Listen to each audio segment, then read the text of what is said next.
अब देखिए हम लोग क्वेश्चन नंबर 120 देख रहे हैं।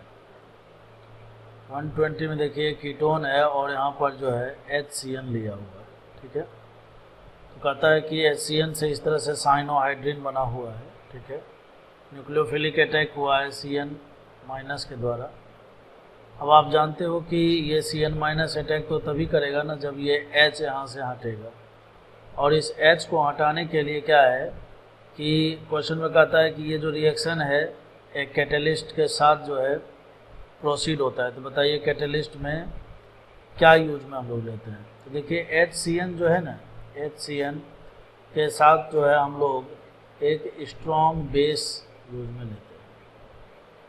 क्या यूज में लेते हैं बच्चों? स्ट्रॉन्ग बेस, ठीक। अब देखिए स्ट्रॉन्ग बेस अगर हमें इन चारों में से एक स्ट्रॉन्ग बेस लेना है तो आप गौर से देखिए इन तीनों में से जो इलेक्ट्रॉन डोनेटिंग ग्रुप है वो सबका सब ऑक्सीजन है, ठीक है। और यहाँ पर जो है Cl- है।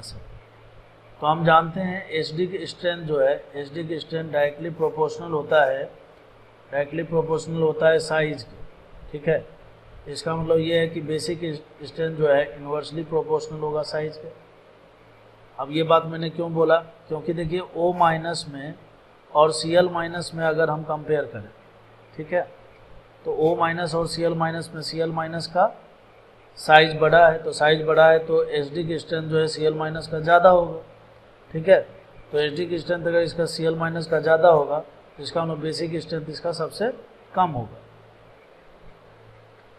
अब रही बात इन तीनों में बात करें, है ना, तो इन तीनों में अगर आप गौर से देखेंगे, ठीक है, तो हम जानते हैं कि अब हमें जो है इसमें से स्ट्रॉन्ग बेस ढूंढना है, ठीक है। और स्ट्रॉन्ग बेस के लिए क्या है, जैसे मान लीजिए कि स्टेबल एनायन जो होता है वो वीकर बेस होता है। क्या होता है बच्चों? वीकर बेस होता है। तो अगर आपको इन तीनों में से स्टेबिलिटी देखना है, जैसे HSO4- है, यहाँ से देखिए OH हो गया, ठीक है, फिर उसके बाद डबल बॉन्ड ऐसे और इस तरह से O-, ठीक। HSO4- का ये स्ट्रक्चर बन गया। हम जानते हैं कि स्टेबल एनायन जो है वो वीकर बेस होता है। एनायन में जितनी ज़्यादा स्टेबिलिटी होगी वो उतना ही ज़्यादा वीक बेस होगा। अगर ऑप्शन नंबर बी और ऑप्शन नंबर डी में अगर हम बात करें तो ऑप्शन नंबर डी में देखिए यहाँ पर जो है 3 = RS बनेगा, ठीक है। और 3 = RS के चलते जो है यहाँ का एनायन सबसे ज़्यादा स्टेबल है। तो हम बोल सकते हैं कि इन तीनों ऑक्साइड आयन में से सबसे कमज़ोर माने वीक बेस जो है ऑप्शन नंबर डी होगा। वो इसलिए क्योंकि इसका एनायन सबसे ज़्यादा स्टेबल है। फिर उसके बाद देखिए ऑप्शन नंबर बी में बच्चों 2 = RS है ना, तो 2 = RS के बाद जो है तो इसका एनायन जो है इसके बाद ज़्यादा स्टेबल होगा। तो इसका मतलब ये हो गया कि ये सबसे कमज़ोर बेस हुआ, फिर उससे थोड़ा सा ताकतवर ये हुआ। फिर उसके बाद जो यहाँ पर देखिए इथॉक्साइड आयन है, तो इथॉक्साइड आयन को जो है यहाँ पर किसी भी टाइप से स्टेबिलिटी नहीं मिल रही है। तो अगर इन तीनों में हम बेसिक स्ट्रेंथ के बारे में बात करें, स्टेबल आयन के बारे में बात करें तो डी होगा, फिर बी होगा और फिर सी होगा। तो स्टेबल एनायन जो है वो वीकर बेस होता है। तो बेसिक स्ट्रेंथ के हिसाब से अगर बात करें तो सी का सबसे ज़्यादा होगा, सी के बाद बी का होगा और बी के बाद डी का होगा। और हमें जो है स्ट्रॉन्ग बेस चाहिए, तो स्ट्रॉन्ग बेस जो है अपना option number C correct answer हो जाएगा। अब क्वेश्चन नंबर 121 को देखिए। क्वेश्चन नंबर 121 में कहता है कार्बोनिल कंपाउंड है, decreasing order of reactivity, nucleophilic addition होना है। तो न्यूक्लियोफाइल अटैक करेगा कहाँ पर? कार्बोनिल कार्बन पर, है ना। सब में देखिए कार्बोनिल कार्बन है, तो इस कार्बोनिल कार्बन पर अटैक करेगा। तो इस कार्बोनिल कार्बन पर जो रिएक्टिविटी है वो हम लोग जानते हैं, ये डिपेंड करता है कि कार्बन पर कितना ज़्यादा पॉजिटिव चार्ज है, ठीक है। जिस कार्बोनिल पर जितना ज़्यादा पॉजिटिव चार्ज होगा उस कार्बन पर जो है मतलब वहाँ पर जो है उस कार्बोनिल कार्बन पर न्यूक्लियोफाइल का अटैक उतना फास्टली होगा। वो इसलिए क्योंकि जैसे मान लीजिए यही ऑप्शन नंबर सेकंड और फर्स्ट में बात करते हैं।